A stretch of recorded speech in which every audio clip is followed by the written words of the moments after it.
श्रेया, क्या सोच रही?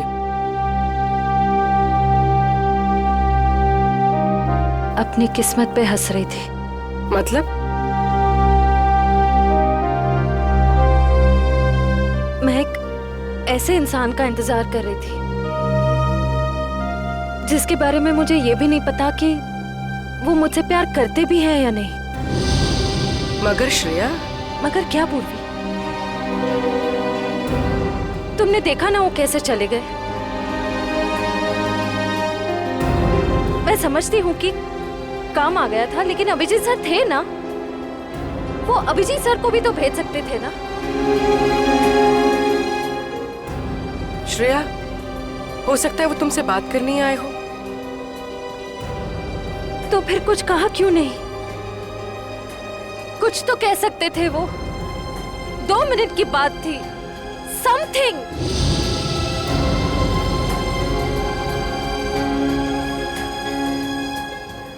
वो मुझसे प्यार ही नहीं करते। उन्हें मेरी फीलिंग्स की कोई कदर ही नहीं है। मेरे मम्मी पापा ने मेरे लिए जो सोचा होगा, अच्छा ही सोचा होगा। मैं अब उन्हें और दुखी नहीं कर सकती पूर्वी। मतलब तुम सिद्धार्थ को हाँ बोल दोगी?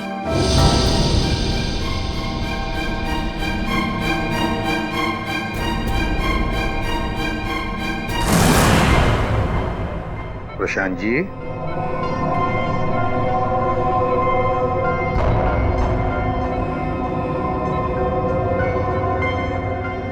मैं एसीपी प्रद्युमन सीआईडी से।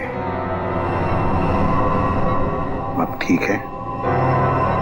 अच्छा, क्या आप बता सकोगे कि ये सब कैसे हुआ, क्या हुआ? मैं और मेरी वाइफ सो रहे थे। मेरी वाइफ ने अचानक मुझे जगा दिया। प्रशांत उठो। कोई है लग रहा है। लगता है कोई घर में घुसा है। देखो नीचे से आवाज आ रही है। 1 मिनट।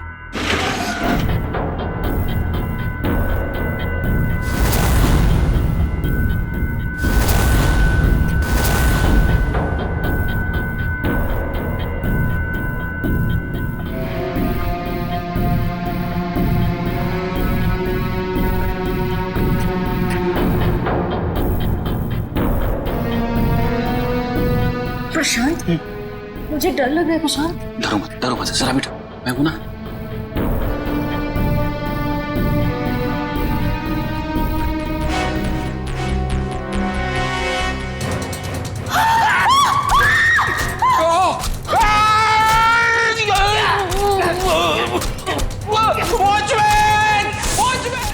वॉचमैन ने उसे देख लिया था। वो बहुत डर गया था, तो वो भागने लगा। और फिर कुछ याद नहीं आ रहा है। ठीक है, कोई बात नहीं, कोई बात नहीं। अच्छा, एक छोटा सा सवाल। आपने उस कोनी का चेहरा तो देखा होगा ना? नहीं, जल्दी हो गया, कुछ दिखाई नहीं दिया। चलो ठीक है, आप आराम कीजिए और जल्दी ठीक हो जाइए। मैं आपसे वादा करता हूं कि हम उस खूनी को जरूर पकड़ लेंगे। मेरी वाइफ तो ठीक है ना? आप चिंता मत कीजिए। कविन,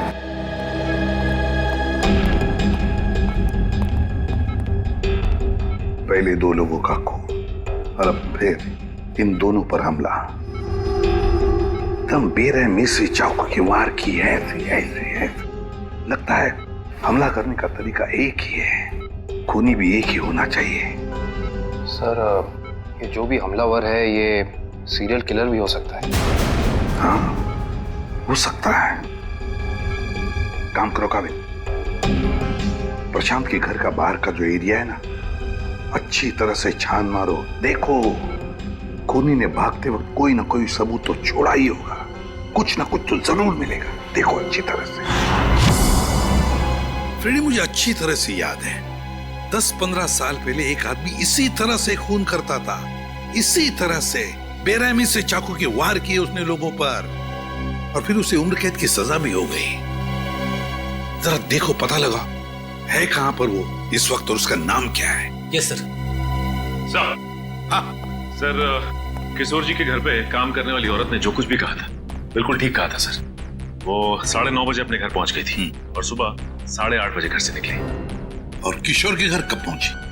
आधे घंटे के बाद, तकरीबन 9 बजे सर।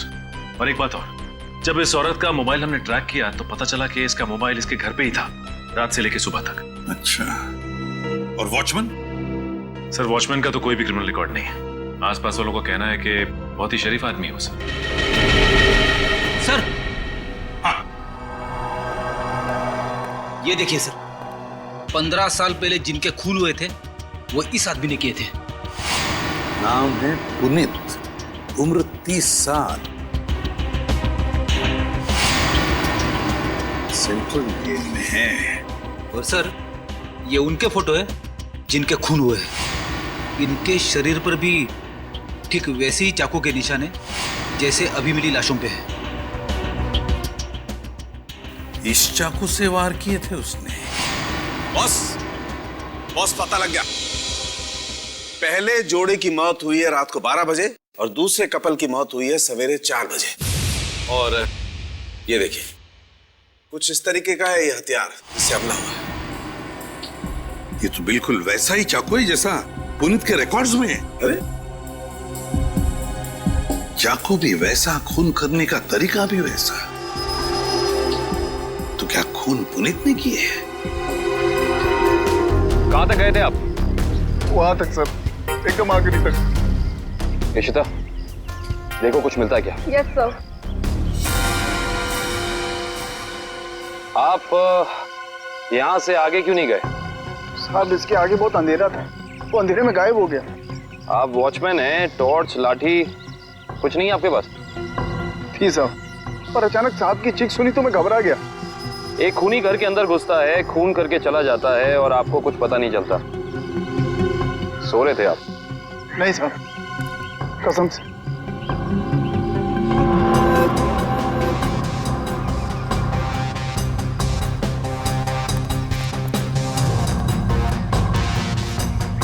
सर। हाँ करण। सर, कमरे और खिड़कियों पर से सारे फिंगरप्रिंट ले लिए सर। गुड। हाँ इशिता।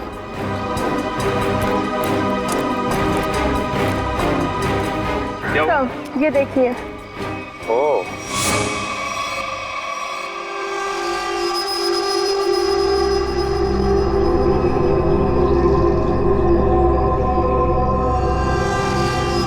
चाकू। जनरल साहब, आपकी जेल में एक पुनीत नाम का सीरियल किलर है ना? बस इतनी सी बात। हम मुझे फोन पर बताते थे तो आपको यहाँ पे आने की तकलीफ नहीं होती। जनरल साहब, हम खुद मिलना चाहते हैं उससे।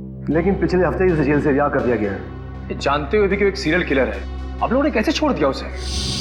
यहाँ से बाहर निकलते फिर से लोगों को मारना शुरू कर दिया उसे। उसका बर्ताव अच्छा था, इसलिए उसे छोड़ दिया।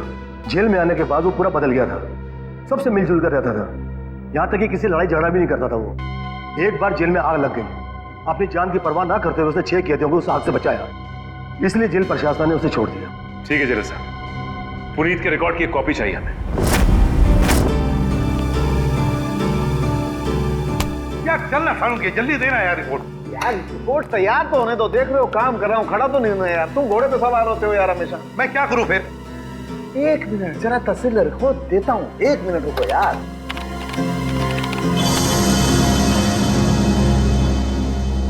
नहीं हो रहे, ये फिंगरप्रिंट्स मैच नहीं हो रहे। हाँ, हमारे डाटाबेस में जो उंगलियों के निशान हैं वो उन उंगलियों के निशान से मैच नहीं होते जो आप लोग लेके आए, जो झुलसी हुई। ये कैसे हो सकता है सालुंके साहब? सारे सबूत तो पुनीत की तरफ इशारा कर रहे हैं। लेकिन बॉस, मेरी रिपोर्ट भी गलत नहीं हो सकती।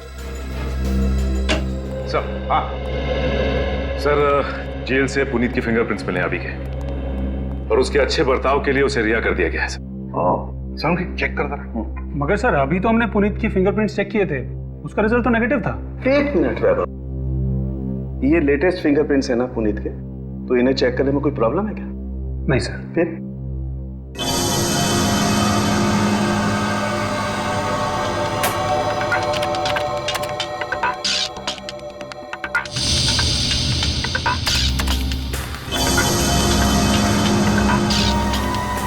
हाँ बॉस, ये फिंगरप्रिंट्स मैच हो गए। ग्रेट। ये उंगलियों के निशान भी थोड़े से जले हुए हैं, झुलसे हुए हैं। सर, इस जेलर ने बताया था कुछ दिन पहले जेल में आग लग गई थी और इस पुनीत ने उस आग में से कुछ लोगों की जिंदगियां बचाई थी। Puneet, serial killer Puneet. जेल में आग लगती है तो बाकी कैदियों की जान बचाता है, अच्छे बर्ताव के लिए रिहा भी होता है।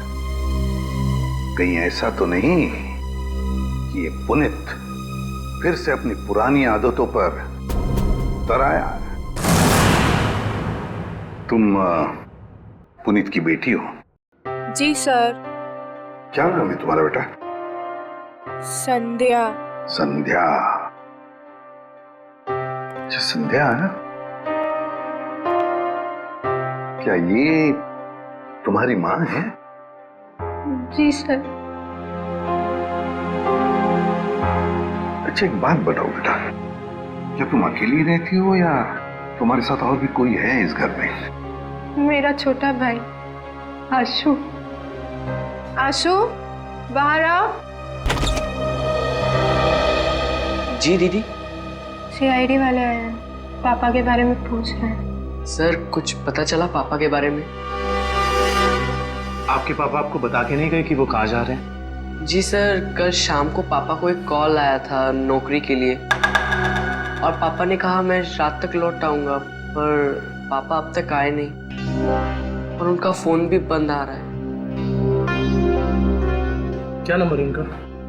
125-230-82330। मेरे पापा ने कुछ नहीं किया सर। उन्होंने मेरी कसम खाई है, वो कभी कोई गलत काम नहीं करेंगे। मम्मी भी हमें छोड़कर चली गई है, उनके सिवा हमारे कोई नहीं है। मैंने पापा से कहा है कि हम सूखी रोटी खा लें, पर कोई कभी गलत काम मत करना। प्लीज सर, मेरे पापा को कुछ मत करना। अब वो सुधर गए, वो कोई बुरे काम नहीं करते। अब तो दुनिया वाले भी हमें ताने देते हैं, कहते हैं इसके पापा खूनी हैं। इनके घर रोज पुलिस आती है, हमसे कोई बात भी नहीं करता। अब तो रिश्तेदारों ने भी मुंह मोड़ लिया है, इसलिए मैंने आप लोग को अंदर बुला लिया ताकि किसी को पता ना चले कि हमारे घर पुलिस आई है। हमारा जीना बहुत मुश्किल हो जाता सर।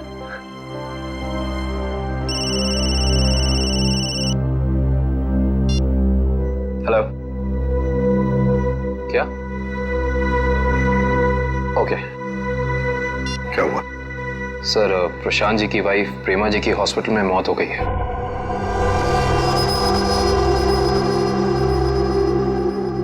ठीक है, काम करो, पुनीत का फोटोग्राफ सारे पुलिस स्टेशन और चेकनाकों पर भेज दो। मुझे पुनीत चाहिए किसी भी हालत में।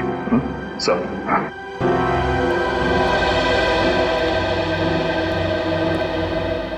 देखो बेटा, मैं तुम दोनों से वादा करता हूं, अगर तुम्हारे पापा सुधर गए हैं और उन्होंने कोई गलत काम नहीं किया है तो मैं उन्हें नौकरी दिलवाऊंगा, शहर से दूर।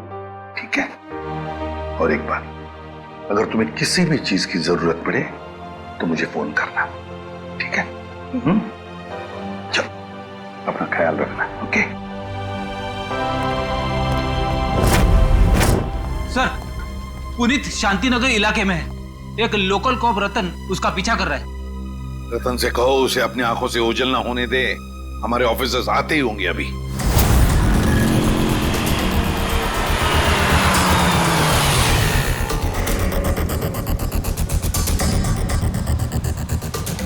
कहाँ है कबूतर? पीछे खड़ा है।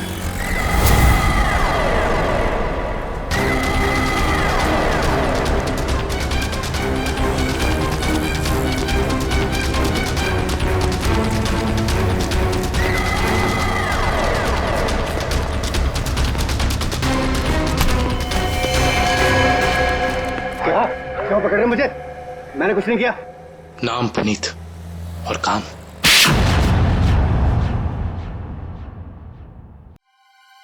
मैं सच कह रहा हूं साहब, मैं कसम खा के कह रहा हूं, मैंने ये नहीं किया, मैंने कोई भी खून नहीं किया साहब।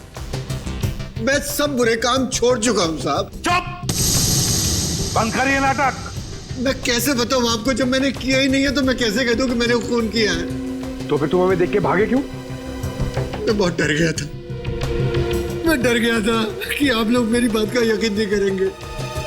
उस दिन जब मैं अपने घर पे पहुंचा तो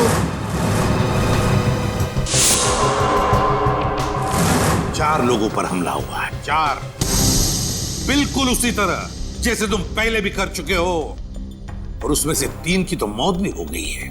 और तो और प्रशांत जी के घर के पीछे से हमें चाकू बरामद हुआ, उस पर तुम्हारी उंगलियों के निशान है, और फिर उन 2 घरों से भी उंगलियों के निशान मिले जिसमें तुम्हारे ही उंगलियों के निशान हैं।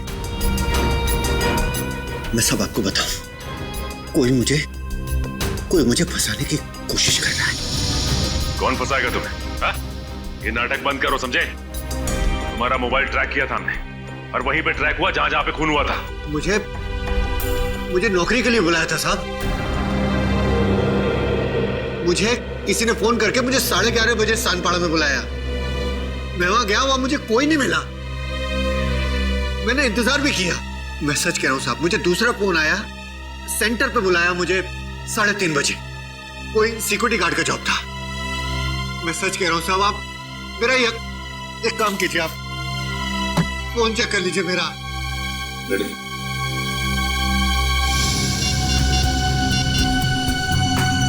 सर, पहला कॉल कल रात को आया था 10:30 बजे, और दूसरा आया था 1:45 बजे। दोनों अलग अलग नंबर से कॉल किए गए हैं, अलग अलग लैंडलाइन से। पुनीत, हम पता लगा ही लेंगे कि कहां से फोन आए थे और किसने किए थे वो फोन। आकाश जी, मुझे एक बात का बड़ा ताज्जुब हो रहा है। सिद्धार्थ अपना खुद का बिजनेस क्यों करना चाहता है? वो आपका बिजनेस भी तो संभाल सकता है। इतना बड़ा कारोबार जो है आपका। आपकी बात बिल्कुल सही है भाई साहब, लेकिन सिद्धार्थ ये साबित करना चाहता है कि मेरे सपोर्ट के बगैर वो बिजनेस में टिक सकता है कि नहीं। वैसे भी सारा कारोबार उसी का तो है, कभी भी ज्वाइन कर सकता है। Well Siddharth, I am impressed.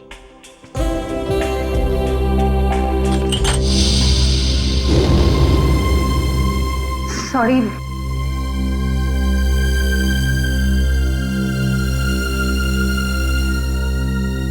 चाय कहीं हाथ पे तो नहीं गिरी आपके? नहीं, इट्स ओके।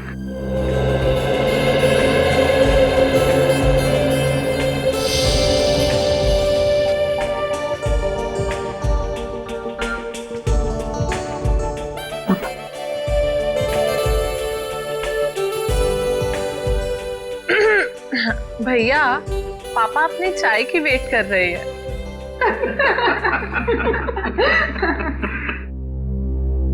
वैसे बेटा, आप क्या करते हो संडे को, आई मीन छुट्टी के दिन?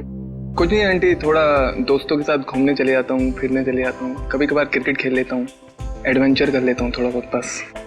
और श्रेया बेटी, आप संडे को क्या करती हो? दरअसल हमारी सीआईडी की ड्यूटी में संडे वनडे तो होता नहीं है, तो। पर श्रेया बेटा, शादी के बाद तो सीआईडी छोड़ दोगी ना? अपनी सास का हाथ बटाओगी ना घर में?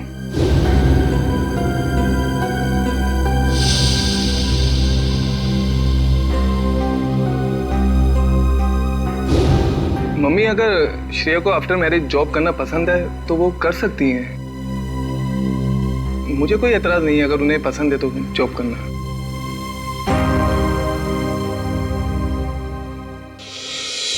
हमारे देश का कानून कहता है कि भले 10 अपराधी सजा से बच जाए, मगर एक निर्दोष को कभी सजा नहीं होनी चाहिए। निर्दोष को सजा नहीं होनी चाहिए। सर, हाँ, पुनीत को जो 2 फोन आए थे वो रेलवे प्लेटफॉर्म के पीसीओ से किए गए थे, अलग अलग पीसीओ से। अच्छा, तो क्या वाकई कोई पुनीत को फंसाने की कोशिश कर रहा है? और अगर ऐसा है तो फिर वो वही आदमी कर सकता है जो पुनीत के आसपास का है। मैं ऐसे किसी भी आदमी को नहीं जानता सर। पुनीत कोई तो है जो जानता था कि तुम कब जेल से रिहा होने वाले हो, और वो ये भी जानता था कि तुम्हें नौकरी की सख्त जरूरत है। सर ये बात मेरे और मेरे बच्चों के अलावा कोई नहीं जानता। पुनीत जी, जरा ठंडे दिमाग से सोचिए, शायद हम आपकी कुछ मदद कर सकें। सोचो पुनीत। एक लेखक मुझसे मिलने आता था। लेखक? जी सर। क्यों मिलने आता था? वो कह रहा था कि वो मेरे ऊपर किताब लिखना चाहता है। मतलब कि मैं कैसे लोगों को मारता था, मैं क्या सोचता था, वगैरह वगैरह। और वो ना अपना पेन मेरे हाथ में पकड़ा देता था और कहता था कि जैसे छुरा पकड़ते थे वैसे आप इस पेन को पकड़िए। और मैं उस पेन को पकड़ता था, फिर वो मुझसे कहता था कि जैसे छुरा मारते थे वैसे आप मारिए। तो मैं मारता था वैसे, फिर वो अपने मोबाइल पे मेरी फोटो लेता था। वो कोई 6 महीने पहले मुझसे मिलने आया, बाद में 8-10 दिन के बाद में वो गायब हो गया, फिर मुझे कभी नहीं मिला। है कौन ये लेखक? क्या नाम क्या है उसका? दिखता कैसे था? सर नाम तो याद नहीं आ रहा अभी, पर दाढ़ी थी सर उसके, और बाल लंबे थे तो चोटी बांधता था, और आंखें उसकी नीली थी। तकरीबन सर के जैसी हाइट थी। अच्छा, रेडी? नेट से पता लगा, देखो ऐसा कोई लेखक है क्या?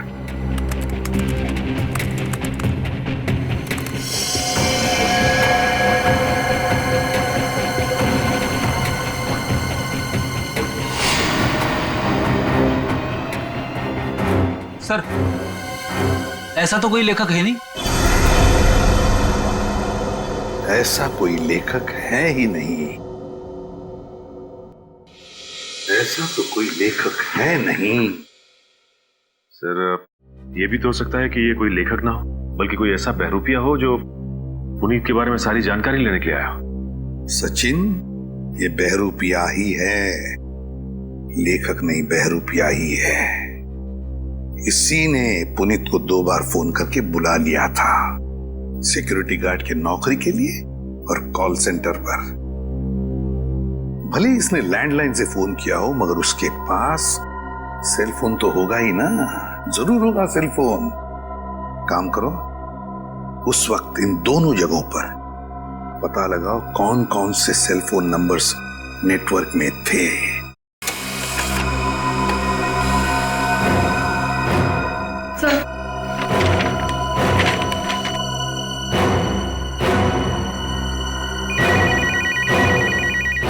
चलो।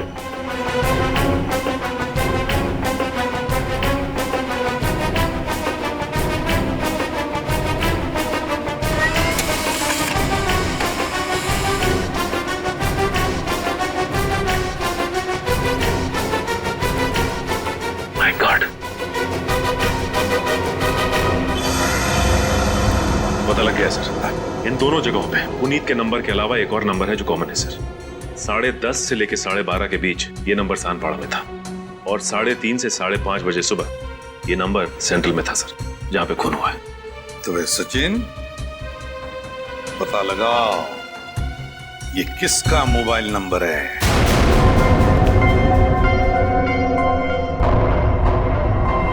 मिस्टर प्रशांत किस रूम में मिलेंगे? 1 मिनट। Deluxe room number 4।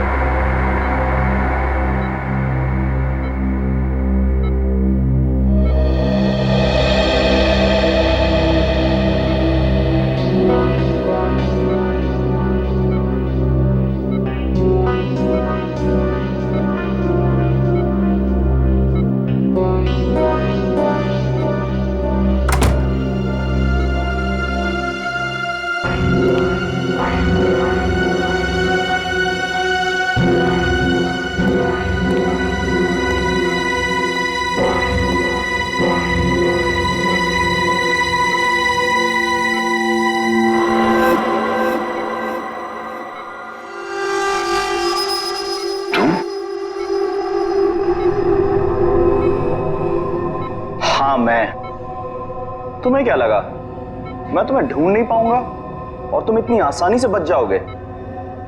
ऐसी बात नहीं है, मेरी हालत तो देखो। हालत कुछ भी हो, मुझे मेरे पैसे चाहिए। कितना बड़ा रिस्क लिया है मैंने, कुछ भी हो सकता था। जान तो नहीं जाती ना। मैंने तो अपने आप पर हमला करवाया है, अपनी जान दांव पर लगाई है, अपनी बीवी को खून करवा दिया। इससे ज्यादा तो कोई रिस्क नहीं होता। वैसे भी हमारा काम अभी खत्म नहीं हुआ है। हमारा काम अभी बाकी है। हमें इसी तरह और 3-4 खून करने पड़ेंगे ताकि उस आईडी को पता चले कि ये कोई सीरियल किलर का काम है।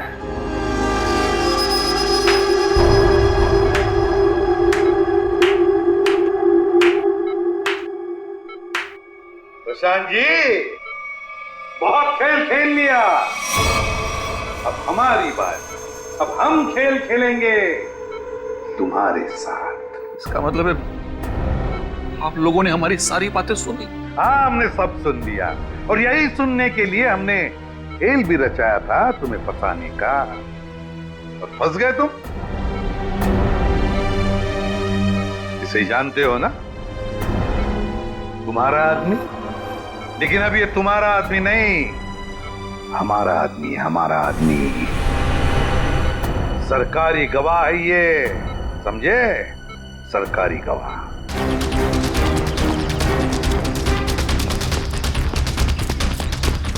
पकड़ो, साथ पकड़ो।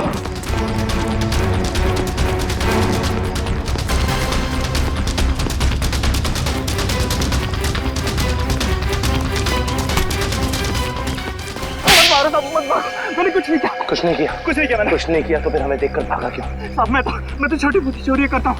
आप लोगों को देख के डर लगा तो भाग निकला। की दाढ़ी में तिनका। कल रात शांति पारा और सेंट्रल एरिया में 4 लोगों की जान गई। मैंने किसी की जान नहीं ली। किसी की जान नहीं ली? नहीं, किसी की नहीं ली। ठीक है, लेकिन तुम भी इसकी जान मत लेना। बस 4 गोलियां दाएं पैर में और 4 गोलियां बाएं पैर में ठोक दो, ताकि जिंदगी में भागने लायक ना रहे।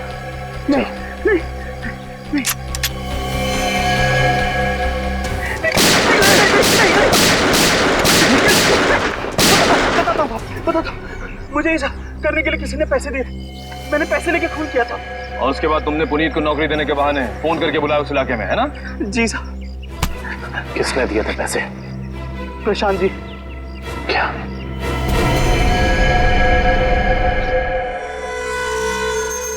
ना बड़ा धोखा। तुम्हें क्या लगा सिर्फ तुम ही धोखा दे सकते हो, हम नहीं? बताओ, क्यों किया तुमने ये सब? अपनी बीवी से बदला लेने के लिए। मैं कितना प्यार करता था उससे, क्या कुछ नहीं किया मैंने उसके लिए। और उसने मुझे धोखा दिया। किसी और के साथ भाग जाना चाहती थी वो। इसीलिए मैंने मेरी बीवी के खून का प्लान बनाया। पुनीत को फंसाने का प्लान बनाया है? तुम्हें पता था कि वो जेल से बाहर आने वाला है? हाँ, मैंने पुनीत को भी अपने प्लान में फंसाया। और इसीलिए एक लेखक बनकर तुम उससे मिलने गए, ये कह के कि तुम उस पर किताब लिखना चाहते हो। और इसी बहाने तुमने उसके फिंगरप्रिंट्स उठा लिए। अपने बीवी से छुटकारा ही चाहते थे तो उसे तलाक दे देते। उसे जान से मारने की क्या जरूरत थी? और तो और, तुमने 2 मासूम लोगों की जानें भी ली। सिर्फ इतना ही नहीं, पुनीत एक मुजरिम जो अपने आप को सुधारना चाहता था, उसे भी अपने घिनौने प्लान में बलि चढ़ाने का सोच लिया। तुम जैसों को तो कड़ी से कड़ी सजा मिलनी चाहिए, फांसी होनी चाहिए, फांसी। लो भाई, आ गई तुम्हारी मंजिल। अब क्या हुआ यार, इस बार तुम मुझे खींच के लाए हो ना, चलो बात कर लेते हैं। अरे यार वो मैं यहाँ मैं सिर्फ ये जानने आया था कि श्रेया ने उस लड़के को वहां बोला है या नहीं। नहीं नहीं नहीं नहीं नहीं, कभी पता नहीं चलेगा जब गाड़ी से नहीं उतरोगे तो। चलो भाई। यार अभिजीत, तुम जाके देखो यार, क्या मतलब। मैं? हाँ। मैं क्यों करूं यार, तुम्हारा काम है, तुम जाओ करो यार। यार तुम मेरे लिए इतना नहीं कर सकते? अच्छा ठीक है, लेकिन ये उधार रहा है। हाँ बिल्कुल, तारिका से मैं बात करूंगा तुम्हारे लिए। नहीं प्लीज आप दूर ही रहिए, मैं अपना संभाल लूंगा यार। नहीं नहीं तुम इधर ही रहो, मैं आता हूँ पता करके।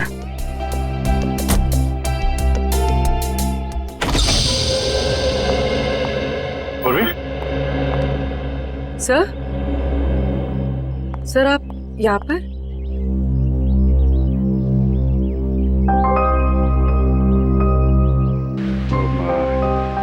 श्रेया कहाँ है?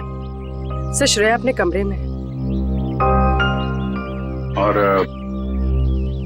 फंक्शन कैसा रहा? सर फंक्शन ठीक था सर। सर सिद्धार्थ अच्छा लड़का है सर।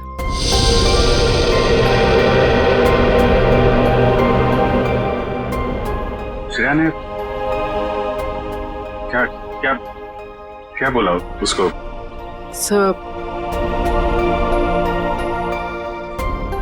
सर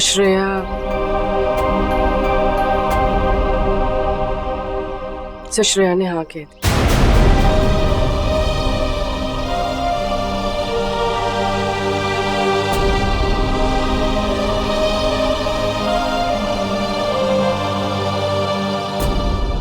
अच्छा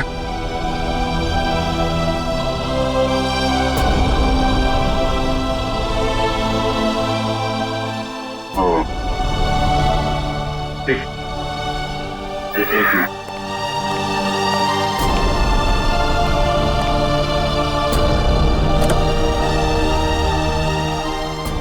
क्या हुआ? हाँ वो क्या? नहीं वो हाँ बोल दिया श्रेया ने।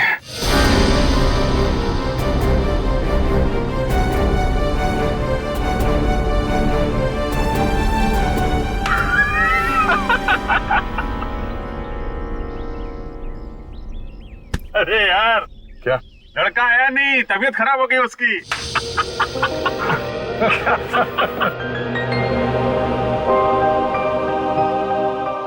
अभिजीत तुम सही कह रहे थे। श्रेया को अपने दिल की बात बता देता हूं मैं कि मेरे दिल में क्या है। मैं उसको बता दूंगा कि उसके लिए मेरे दिल में क्या है।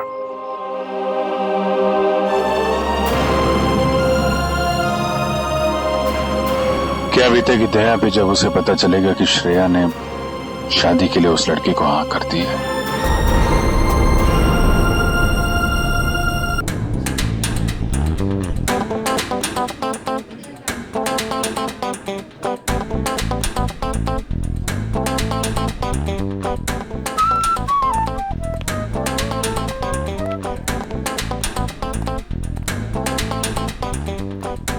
अरे सुनो, मेरे लिए भी कॉफी ले आना। और मुझे यहाँ क्यों बुलाया, वो भी इतनी जल्दी में? अरे यार वो तुमसे कुछ कहना था। हाँ वो समझ में नहीं आ रहा कैसे कहूँ। क्या बात है, मुझसे कहने के लिए तुम्हें सोचने समझने की जरूरत पड़ती है? जो बोलना है बोल दो यार। नहीं यार वो कल तारिका का फोन आया था। अरे ये तो बहुत खुशी की बात है। अच्छा अच्छा, तो उसने कुछ ऐसा कह दिया जिसकी वजह से तुम परेशान हो और तुम्हें मेरी सलाह की जरूरत है। तो श्रेया आज घर पे है। तो उसको देखने एक लड़का आ रहा है। Sir coffee.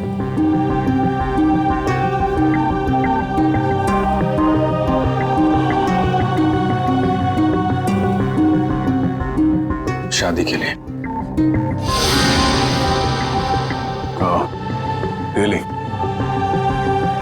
अच्छा है। अच्छा है? क्या अच्छा है? और कुछ नहीं कहना? मैं क्या कहूं? उसने तुमसे कुछ कहा? नहीं। क्या कहेगी वो? बताया भी नहीं मुझे।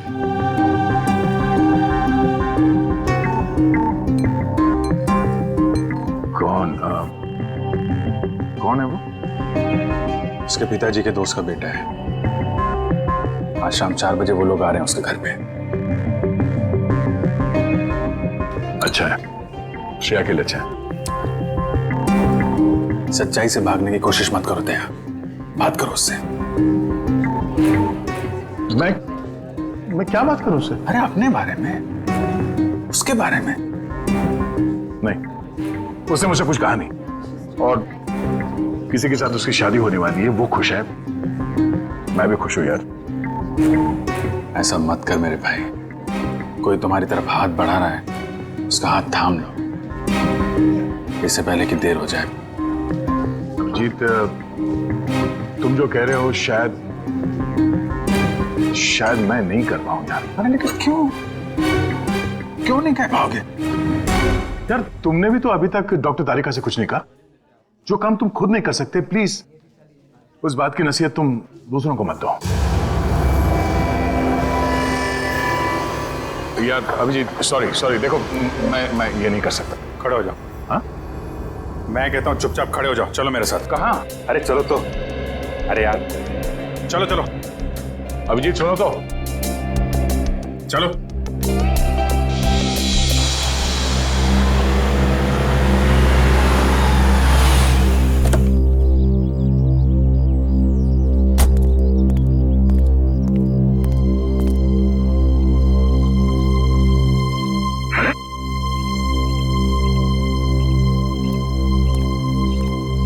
ओ भाई साहब, कहाँ खो गए? मैं सोच रहा हूँ मैं यहाँ आया क्यों? यहाँ क्यों आए? भाई साहब, आप यहाँ श्रेया से बात करने आए। मैं श्रेया से क्या बात करूँगा? अच्छा अब ये भी मुझे बताना पड़ेगा कि क्या बात करनी है? चलो भाई यार, मेरी समझ में कुछ नहीं आ रहा। एक मिनट, यहाँ से गेट तक पहुंचोगे ना, सब समझ में आ जाएगा क्या बोलना है और क्या नहीं। चलो भाई यार, मेरी समझ में कुछ नहीं आ रहा भैया, प्लीज। अरे चलो।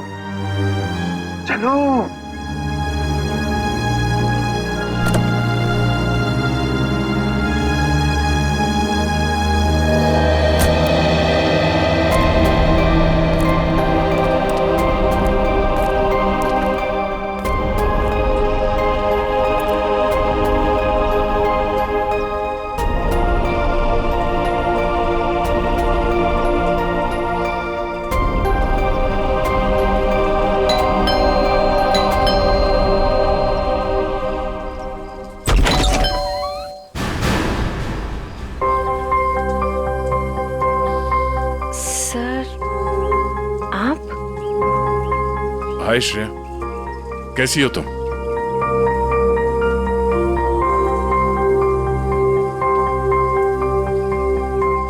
क्या बात है सर? वो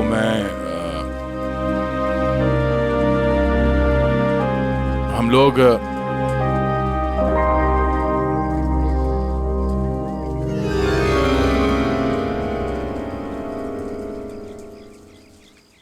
अभिजीत सर?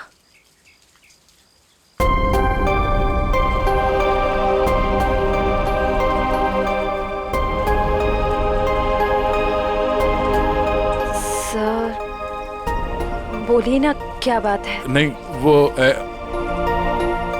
वैसे मतलब। क्या बोलना है आपको? हाँ, हम लोग ऐसे मतलब। अरे बेटे, कौन है?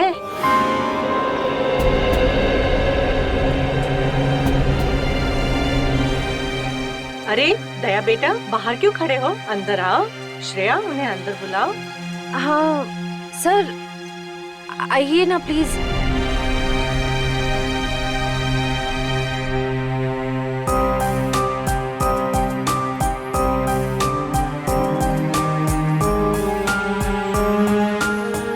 Sir please.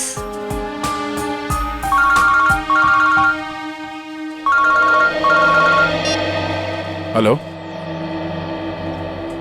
हाँ अच्छा ठीक है। सॉरी मुझे जाना होगा, कुछ अर्जेंट काम है। मैं फिर कभी। हाँ हाँ अब तो आना ही होगा, श्रेया की शादी में तो आओगे ना।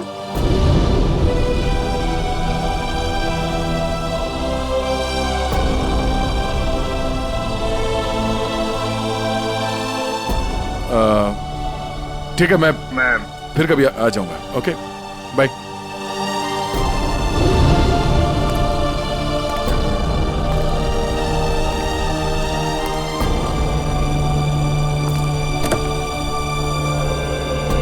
क्या बात हो गई? नहीं, ये फोन आ गया, खून हुआ है, हमें जाना होगा। अरे एक मिनट, मैं जाता हूँ ना, तुम बात करो ना श्रेया से। नहीं ये बाद में कर लेंगे, ये ज्यादा जरूरी है। यार दया, इतना अच्छा मौका मिला, ये गलती मत करो दया।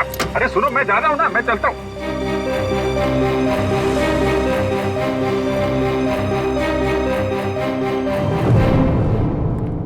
लाश किधर है?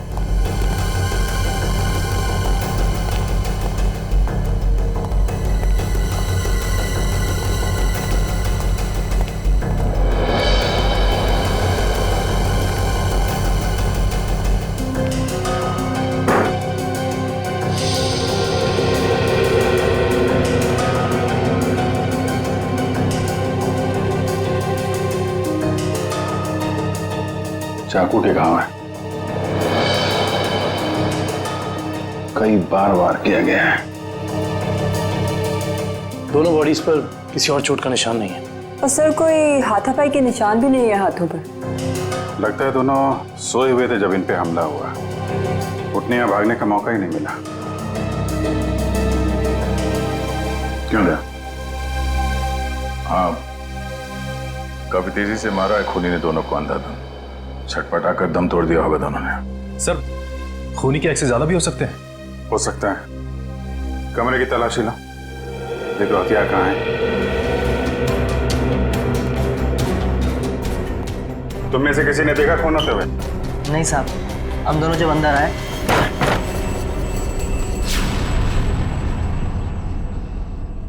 साहब, मेम साहब, मेम साहब।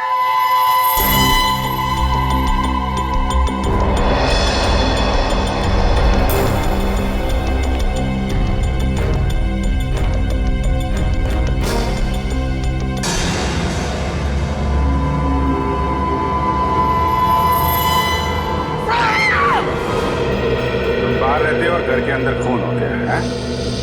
किसी को अंदर आते देखा? नहीं साहब, कोई नहीं आया। कोई जान पहचान वाला आदमी, अजनबी आदमी? साहब जब भी कोई अंदर आता है तो मैं उसका नाम और फोन नंबर रजिस्टर में एंट्री कर लेता हूँ।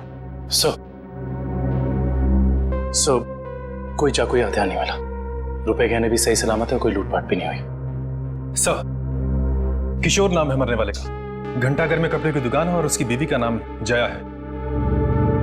किशोर? कमरे से सारे फिंगरप्रिंट्स उठा लो, कोई ना कोई रास्ता जरूर है जहां से खूनी अंदर आया है।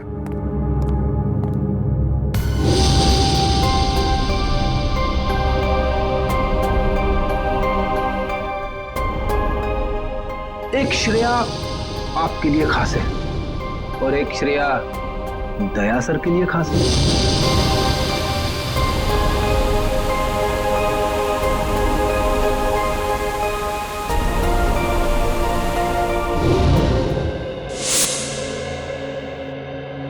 श्रेया, बेटा तुम कहाँ खो गई हो?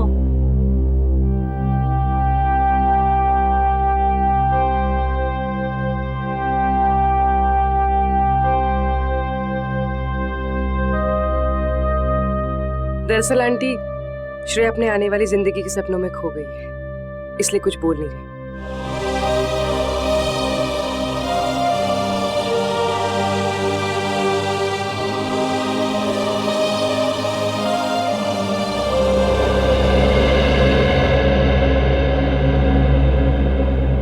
ये दे, ये तुम पे कितना अच्छा दिखेगा, है ना? ठीक है मम्मी। लाइए। अरे वाह, आज हमारी बिटिया कितनी अच्छी लग रही है ना? हाँ। पापा, आप खुश तो है ना? हाँ बेटा, और तुम भी कितनी खुश लग रही हो।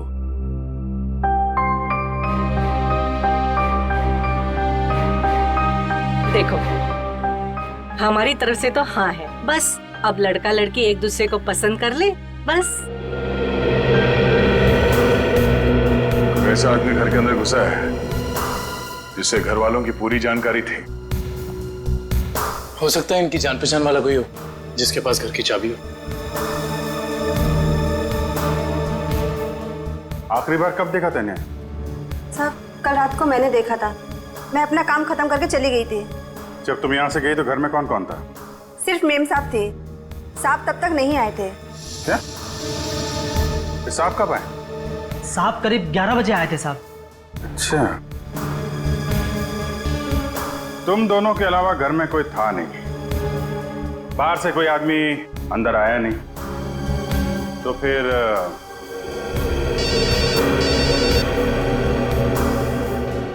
हेलो? हाँ, क्या? और 2 लोगों पे हमला?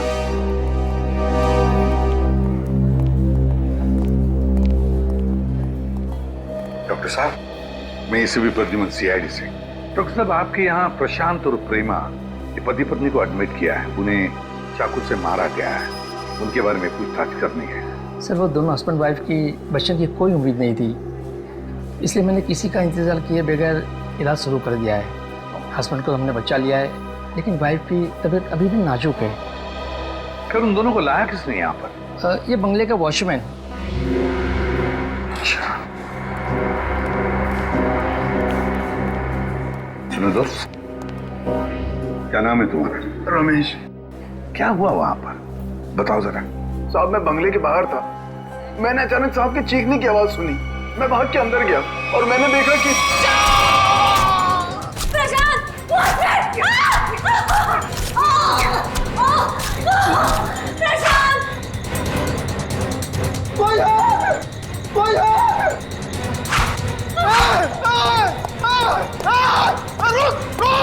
मैंने साहब उसका पीछा किया, पर वो अंधेरे में गायब हो गया।